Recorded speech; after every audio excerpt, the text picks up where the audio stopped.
Welcome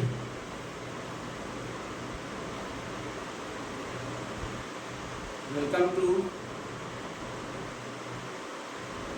Bala's classes. Good morning, students. आज मैं आप लोगों के सामने चंद्रगुप्त मौर्य यानी मौर्य वंश का काल, मौर्य वंश की स्थापना कैसे हुई, क्यों हुई, उसकी जानकारी आपके सामने बताने जा रहे हैं। ये चैप्टर है, ये बीए के जो है सेमेस्टर 1 में पढ़ना भी है। जो मेजर कोर्स होता है या माइनर जो होता है, इसमें बहुत इम्पोर्टेंट जो क्वेश्चन अराइज इससे होता है, इससे बहुत आपको लाभ मिलेगा। तो सबसे पहले 300 BC में यानी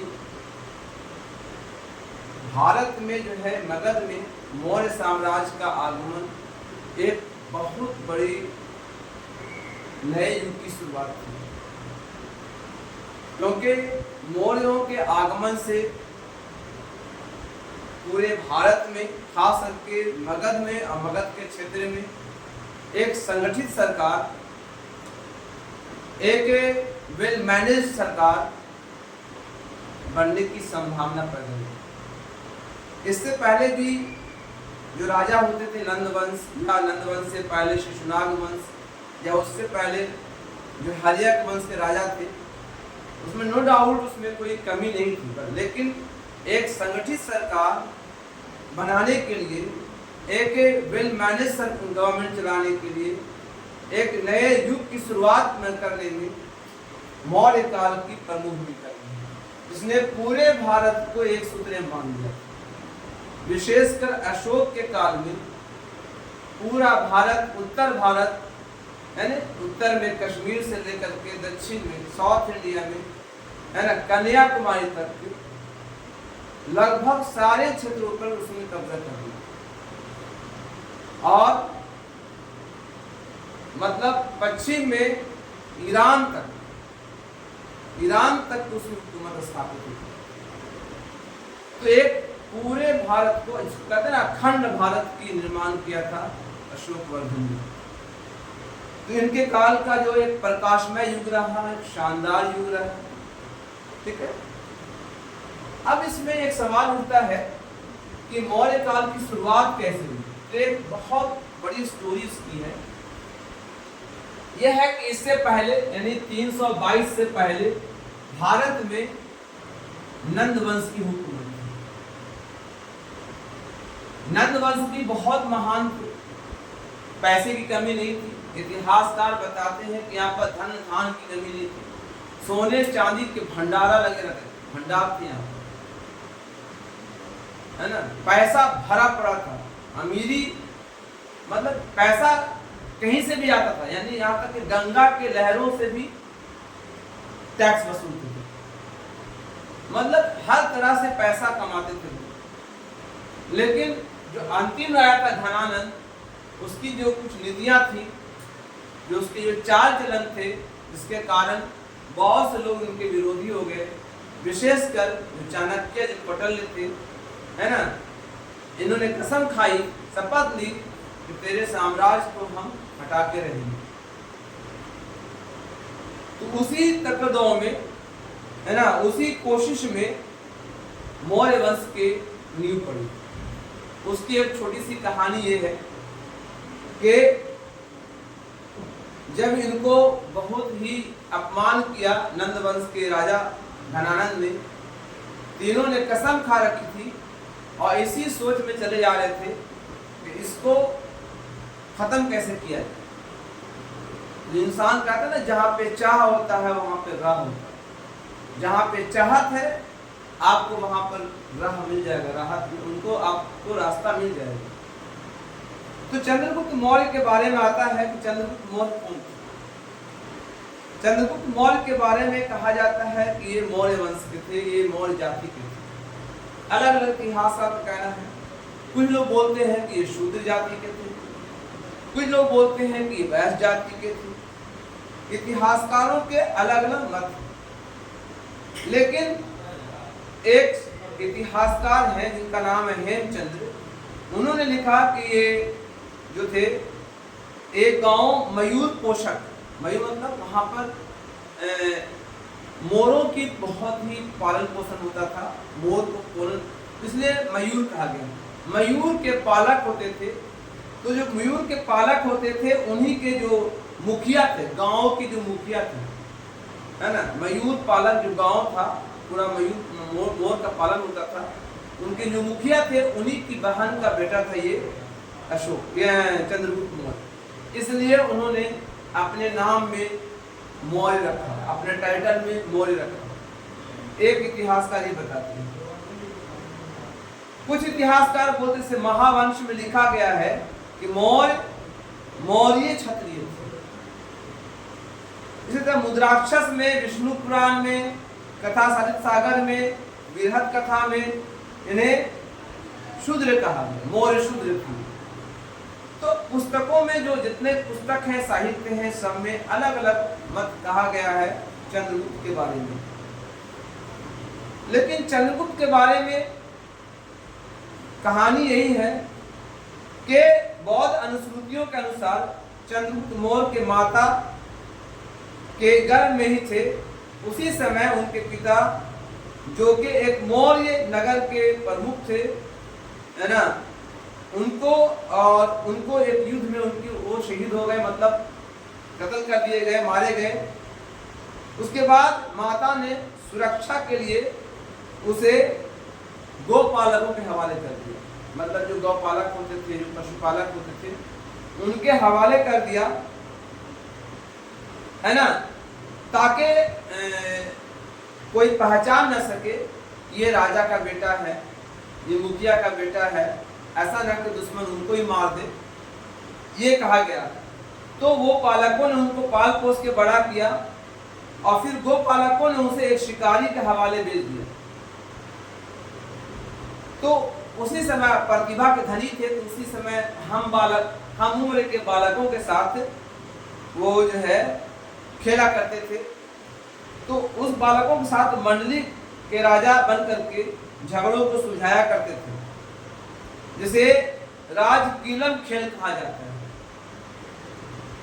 एक दिन वो राजकीलम का खेल खेल रहे थे और अपना फैसला देने में व्यस्त थे, तभी चाणक्य उधर से गुजरे। वही चाणक्य जो अपनी तलाश में किस व्यक्ति को अपना राजा बनाया जाए, इसी तलाश में वो वहां पहुंचे। तो देखा कि वो उस बच्चे को देखा उन्होंने, है ना, जो अपनी बुद्धिमत्ता से, अपनी बुद्धि से, है ना, न्याय कर रहा और कितने न्यायप्रिय तरीके से वो हुकूमत कर रहा है अपना। ये देख करके इन्हें बहुत आश्चर्य हुआ और जो है उन्होंने उनकी भावी गुणों को देखते हुए, है ना, अनुमान लगाया। इस प्रकार 1000 कर्षणपण देकर चाणक्य ने शिकारी से चंद्रगुप्त को खरीद लिया। ये इतिहास जनश्रुतियों में लिखा हुआ है कि 1000 कर्षणपण जो सिक्का होता है उसको दे करके उसे खरीद लिया। चंद्रगुप्त के भाग की प्रबलता इस तथ्य से परिलक्षित होती है कि उसे खरीदने वाला चाणक्य तक्षशिला का आचार्य था। ठीक है, तक्षशिला के समय विद्या का केंद्र था। इस प्रकार चाणक्य द्वारा चंद्रगुप्त को भी, है ना, कलाओं और विद्याओं के विविध शिक्षा प्राप्त हुई। प्रतिभावान तो थे ही वो, अतः युद्ध विद्या के सहित सभी विद्वाओं में पारंगत हुआ, मतलब लड़ने में, युद्ध कला में, हर चीज में उनको पारंगत कर दिया। कौन? चाणक्य ने। इसकी तारीख, इसके बारे में कई ऐसे लेखक हैं, है ना, उन्होंने इनके बारे में लिखा है, कई इतिहासकार हैं, है ना। तो उसके बाद जो है इन्होंने 322 में, है ना, नंद वंश के अंतिम शासक चंद्रगुप्त या घनानंद को जान से मार दिया और मारने के बाद उसने मौर्य वंश की नींव डाली। चंद्रगुप्त की कई उपलब्धियां रही, जैसे कि यूनानियों को विदेशी शासन से देश से मुक्त किया, यूनानी जो यहाँ आए थे उनको भगाया। नंद वंश की घिरनी शासन और अत्याचारपूर्ण शासन को उन्होंने समाप्त कर दिया। 25 वर्ष की आयु में 322 ईस्वी में मगध के सिंहासन बैठे और पहली बार उन्होंने अखिल भारतीय एकता का प्रमाण देते हुए, है ना, उन्होंने पूरे हिंदुस्तान को एक सूत्र में बांधने का प्रयास किया। यूनानी शासक सेल्यूकस निकेटर को पराजित कर एक अंतरराष्ट्रीय संबंध बनाया उन्होंने और उन्हें अपने देश में एक मित्रता का संकेत दिया और उनकी बेटी से, उनकी पुत्री से विवाह भी किया। सिंहासन पर बैठने के बाद चंद्रगुप्त ने, है ना, सबसे पहले तो सिकंदर तो मर चुका था, पहले सिकंदर जो है ये 322 में बैठे और 323 में सिकंदर की मृत्यु हो गई। सिकंदर की मृत्यु के बाद उनका जो उत्तराधिकारी थे सेल्यूकस निकेटर, उसको हराया और उसकी बेटी हेलेना से विवाह भी किया और उससे मित्रतापूर्ण संबंध स्थापित किए। चंद्रगुप्त मौर्य एक महान शासक थे। अपने साम्राज्य का विस्तार किया उन्होंने बड़े पैमाने पर। मिनितपन्हो ग्रंथ में उन्होंने बहुत सारी बातें उनके बारे में लिखी गई हैं। एंटियोकस इनके दरबार में एक ये थे, सेल्यूकस निकेटर के राजदूत आए थे जिनका नाम था, है ना, राजदूत आया था जिनका नाम था या मेगास्थनीस, जिन्होंने पुस्तक लिखी जिसका नाम था एंडिका। एंडिका में भी जो है चंद्रगुप्त मौर्य के बारे में एक विस्तृत वर्णन किया गया है। उन्होंने राज्य का विस्तार किया, इस समस्त भारत के सम्राट बना, है ना, और विसेंट स्मिथ लिखते हैं कि हिंदुकुश पर्वत तक इनका साम्राज्य था। 2000 वर्ष पूर्व भारत के प्रथम सम्राट ने जिस वैज्ञानिक सीमा यानी हिंदुकुश पर्वत को प्राप्त किया, है ना, मुगल सम्राट भी उसे कभी नहीं प्राप्त कर सके थे और अंग्रेज भी व्यर्थ, मतलब अंग्रेज भी कब्जा नहीं कर पाए। कुछ क्षेत्रों में अंग्रेज का कब्जा नहीं रहा,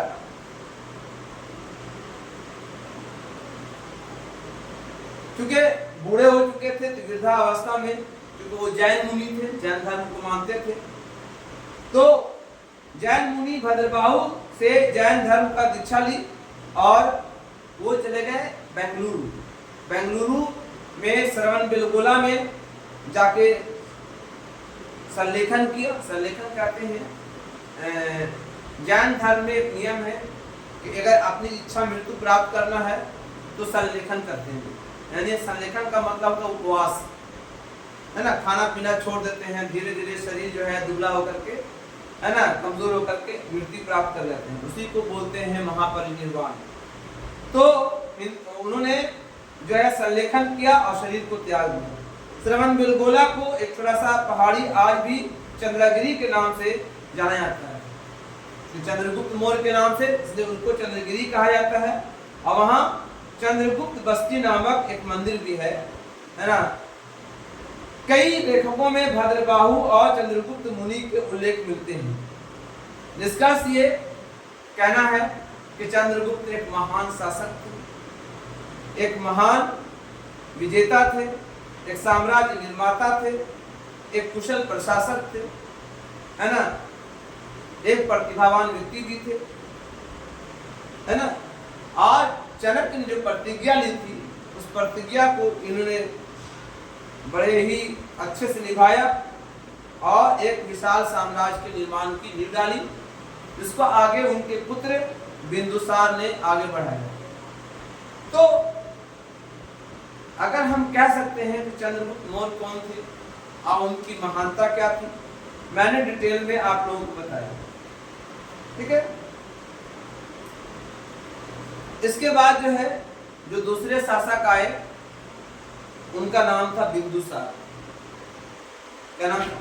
बिंदुसार। बिंदुसार भी एक महान शासक थे। बिंदुसार को अमित्रघात कहा गया, यानी दुश्मन को तबाह करने वाला दुश्मन को मारने वाला, दुश्मन को है ना बर्बाद करने वाला, नष्ट करने वाला, उनको अमित्र घात कहा जाता है। बिंदुसार ने पिता द्वारा जो प्राप्त साम्राज्य था उसको अक्षुण्ण रखा, उसको टूटने नहीं दिया, उसको बर्बाद होने नहीं दिया। ठीक है, दक्षिण की विजय का श्रेय बिंदुसार को दिया गया, दक्षिण में ही विजय प्राप्त किया, है ना। एक इतिहासकार है तारानाथ, वो लिखते हैं बिंदुसार ने 6 नगरों तथा उसके राजाओं को नष्ट कर दिया था। पश्चिमी समुद्र की सीमा तक उन्होंने अपने कब्जा कर लिया। बौद्ध ग्रंथों में ग्रंथ दिव्यावदान में ज्ञात होता है कि बिंदुसार का शासन तक्षशिला में 2 बार विद्रोह हुआ था, विद्रोहों को दमन किया। बिंदुसार जो है एक महान शासक थे, उनकी कई पत्नियां थी। उनके दरबार में एंटीओकस नाम का एक व्यक्ति आए थे जो भी ईरान के थे। ठीक है, उनकी जो है कई पत्नियां थी, लेकिन जो इतिहास लिखा गया, जो फेमस हुई, वो थी आपकी धम्मा, है ना। महावंश के टीका में लिखा गया है कि उनकी जो पत्नी थी धम्मा, है ना, और कुछ किताबों में लिखा हुआ सुभद्रांगी।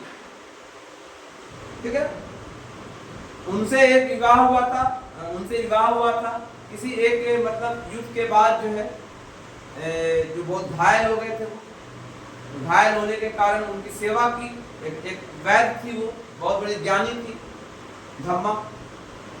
धम्मा ने सेवा किया, जिसके कारण जो है उसे विद्या से प्रभावित होकर उनसे विवाह कर लिया। उसी से है ना एक पुत्र पैदा हुआ जिसका नाम अशोक है। जैन परंपरा में बिंदुसार के माता का नाम है ना धुरधरा मिलता है। बिंदुसार के 100 पुत्र थे। लोग इतिहास में लिखते हैं कि 100 पुत्र थे। अब बहुत जगह पे आता भी साक्ष्य भी है, पटना में जो है कदम कुआं है, जहां पर अशोक ने अपने 100 भाइयों, अपने 99 भाइयों को मार करके उसके सर को कुएं में डाल दिया। तो इसका प्रमाण है, इसका मतलब है कि वो एक जो है उसके 100 पुत्र थे। बिंदुसार के बड़े पुत्र का नाम था आपका ये सुशील।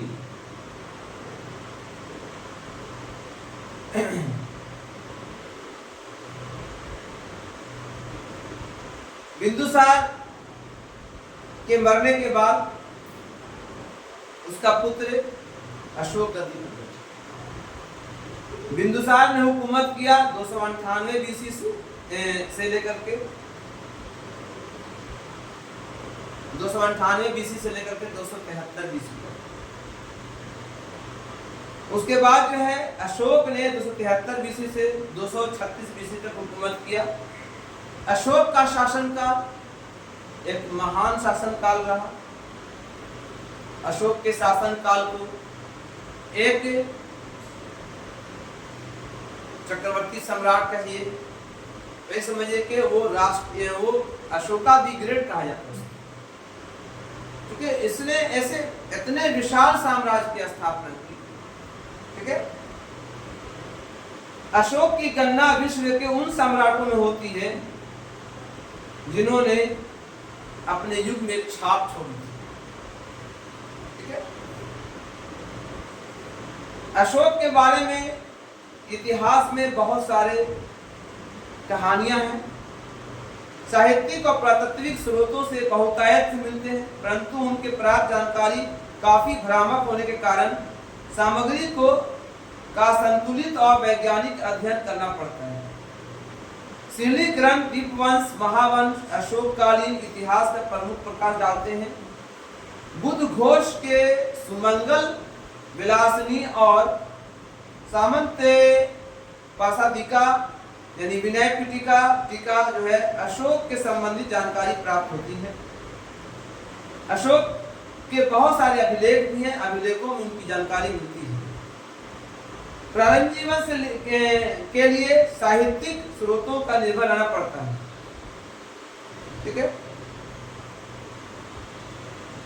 दीपवंश और महावंश के अनुसार अशोक के 16 रानियां थी, 101 पुत्र थे। महावंश के सुमन एवं दीपवंश में सुसीम को बिंदुसार का सबसे बड़ा पुत्र कहा गया है। अशोक इनका सौतेला भाई था। अशोक के सगे भाई का नाम है ना विगत शोक मिलता है। सभी भाइयों में तिस्या से छोड़ा था। अशोक की माँ कौन थी इस संबंध में है ना दिव्या वदान में अशोक की माँ का नाम सुभद्रांगी दिया गया है, जो चंपा के एक ब्राह्मण की कन्या थी। दक्षिणी परंपराओं में अशोक की माँ का नाम धम्मा लिखा है, जो एक प्रधान रानी अग्रहिसी थी। कुछ विद्वान अशोक को सेल्यूकस की पुत्री के पुत्र मानते हैं। अशोक की पत्नी, ऐसे तो हम लोग जानते हैं कि 5 थी। अशोक की पत्नी के संबंध में बहुत सारे मत हैं। जैसे कि अशोक की पत्नी जो थी, एक का नाम था देवी, एक का नाम था आपका तिष्या रक्षिता, एक का नाम था कारुवाकी, और फिर था एक का नाम असांदी मित्रा, और एक का नाम था पद्मावती। 5 पत्नियों के नाम आते हैं इतिहास में, और सभी जो है किसी की प्रिंसेस थी। जैसे कि अशोक ने विदेशा के एक श्रेष्ठी पुत्री देवी से विवाह किया था। इसके बाद जो है तिष्या रक्षिता जो थी, ये दूसरी पत्नी थी। कहा जाता है तिष्या रक्षिता अशोक के बौद्ध धर्म के और झुकाव के विरोध किया था। अशोक के अभिलेखों में एक लेख केवल उसकी पत्नी कारुवाकी का उल्लेख है। वह अशोक के पुत्र तीवर की मां थी। इसके अलावा असांगी मित्रा का भी नाम आता है।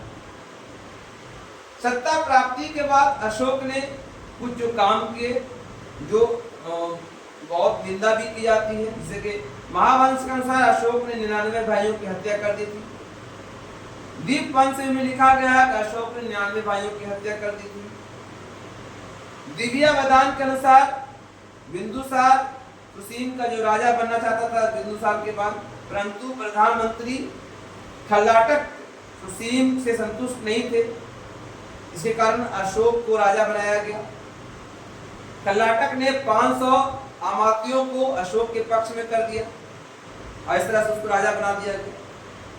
ठीक है, इस तरह से बहुत सारे ऐसे प्रमाण हैं जिससे कारण बताता रहता है कि अशोक ने अपने 99 भाइयों को हत्या कर दिया गया। ठीक है, कुछ लोग इसका खंडन भी करते हैं।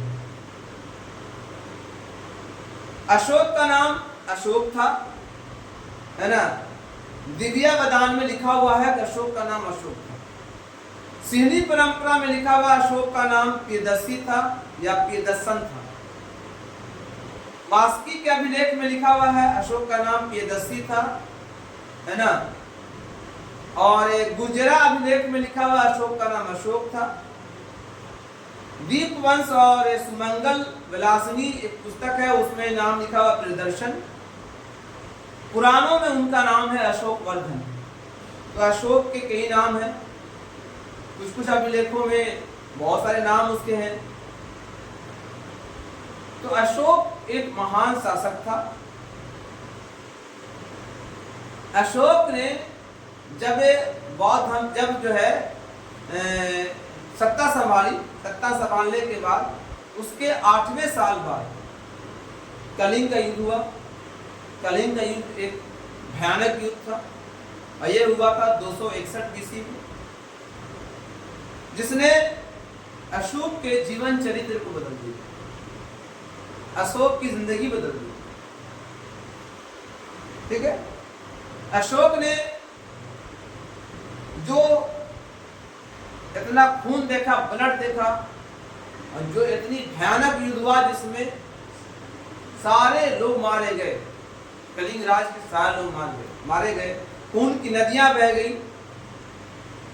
कहा जाता है कि इस युद्ध में 1.5 लाख लोग बंदी बनाए गए थे, 1 लाख लोग मारे गए थे।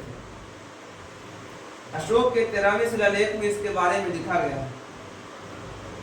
इस भयंकर युद्ध या भयंकर रक्तपात और नरसंहार की घटनाओं ने अशोक के मन को बदल दिया। अशोक ने बौद्ध धर्म स्वीकार कर लिया। कुछ इतिहासकार बताते हैं कि उसके जब वो हार गया था कलिंग, उसकी बेटी स्त्रियों की फौज लेकर के उसके पास आए थे लड़ने के लिए। उसने कहा था कि अशोक ने कहा हम स्त्रियों का हाथ नहीं उठाते। इस तरह से बौद्ध धर्म स्वीकार कर लिया और उसके बाद उसने अहिंसा के मार्ग पर चलना शुरू किया, अहिंसा का मार्ग अपनाना, और जो भी हत्याएं हुई थी सब छोड़ छाड़ दिया। उसने अपने शिलालेखों में अहिंसा के बारे में बताया और उसने एक धर्म चलाया जिसको अशोक का धर्म कहते हैं। उसने बौद्ध धर्म को प्रचार प्रसार करने के लिए धम्म महामात्रों की नियुक्ति की, जिसमें श्रीलंका अपने पुत्र और पुत्री को भेजा, यानी किसको, महेंद्र और संगमित्रा को भेजा। जहां जहां भी लोग गए वहां पर उनको भेजा प्रचार करने के लिए, अपने धर्म का प्रचार करने के लिए भेजा।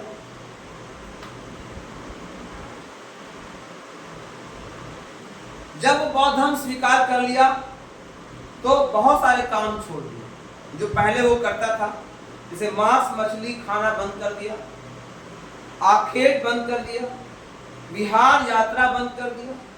विहार में घूमना फिरना। भगवान बुद्ध जन्मस्थली होने के कारण लुम्बिनी ग्राम पर मुक्ति घोषित कर दिया गया, केवल 1/8 भाग ही लेने की घोषणा की। अशोक की बौद्ध मतनुयायी होने का प्रमाण भद्र बैराट राजस्थान के लघु शिलालेख मिलता है। में अशोक ने बुद्ध धम्म संघ का अभिवादन किया। सारनाथ, सांची और कौशाम्बी में लघु स्तंभों में अशोक के बौद्ध धर्म बनने का, बौद्ध धर्म स्वीकार करने का उल्लेख है। अशोक ने राजाभिषेक के 14वें वर्ष में उसने ऐसा किया था। उसने कई गुफाओं में भी शिलालेख खुदवाए थे, खुदवा करके अपने बारे में बताया था। राजतरंगिणी में लिखा हुआ है तो उसने बहुत सारे शैव मंदिरों को भी जीर्णोद्धार किया था और सभी धर्मों के प्रति सहिष्णुता की भावना रखी। अशोक के धम्म में जो बातें कही गई वो निम्नलिखित है। कहा गया अल्प पाप है, अत्यधिक कल्याण है, दया है, दान है, सत्यवादिता है, पवित्रता है, मृदुता है, साधुता है। अर्थात ये सारे गुण इंसान के अंदर होनी चाहिए। इंसान को अंदर ये 8 गुण होनी चाहिए और इंसान इन सब कामों से बचे, जैसे प्राणियों की हत्या ना करें, प्राणियों को क्षति न पहुंचाएं, माता पिता की सेवा करें, वृद्धों की सेवा करें, गुरुजनों का सम्मान करें, मित्रों, परिचितों, ब्राह्मणों, श्रमणों, दासों का अच्छा व्यवहार करें। जो दास है, नौकर है, जो आपके यहाँ काम कर रहे हैं, उनके साथ अच्छा व्यवहार करें। अल्प व्यय करें, कम खर्चा करें और अल्प संचय करें, जमा कम करें। तो इंसान जमा करता तो लाल हो जाता है। और 5 कामों से बचिए। कहता है कि आदमी अच्छे काम कर रहे हैं, लेकिन कुछ ऐसे काम होते हैं जो आपके पाप खराब हो जाते, खत्म हो जाते हैं, या आपके पुण्य खत्म हो जाते हैं, वो पाप बन जाते हैं। जैसे उग्रता, प्रचंडता, आप ज्यादा एग्रेसिव मत बनिए, ज्यादा गुस्से वाले नहीं बनिए, निष्ठुर न बनिए, सेल्फिश जो आप बोलते हैं आजकल, निष्ठुर हो गया। क्रोध नहीं कीजिए, गर्व ना करें, ईर्ष्या ना करें। तो ये सबसे बचना है। अशोक ने अपने धम्म को 11वें शिलालेख में मतलब उसको खुदवाया है और उसको अंकित कराया है। तो अशोक का धर्म पूरी दुनिया में फैला, जहां जहां भी लोगों को भेजा उन्होंने उसको प्रचार भी किया। अशोक ने 4 आर्य सत्य और अष्टांगिक मार्ग का भी जो है, इसका उल्लेख तो मिलता नहीं, लेकिन इसका भी प्रचार किया था, है ना। तो इस तरह से अशोक का जीवन गुजरा। अशोक के मरने के बाद उनके जो लेटर मौर्यन जो किंग थे वो उस लायक नहीं थे कि इस इतने बड़े साम्राज्य को संभाल सके।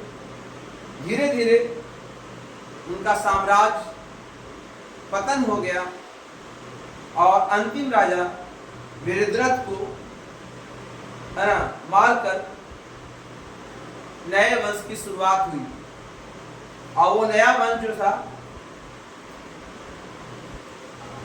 वीरद्रथ की हत्या किसने की थी? वीरद्रथ की हत्या जो की थी, जैसा कि आता है इतिहास में,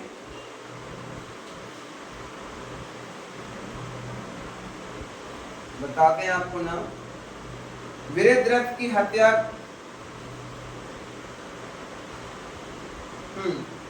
पुष्यमित्र सुन ने की थी और उसने सुन वंश की स्थापना की थी। तो हालांकि बीच में अशोक के बाद कई राजा आए।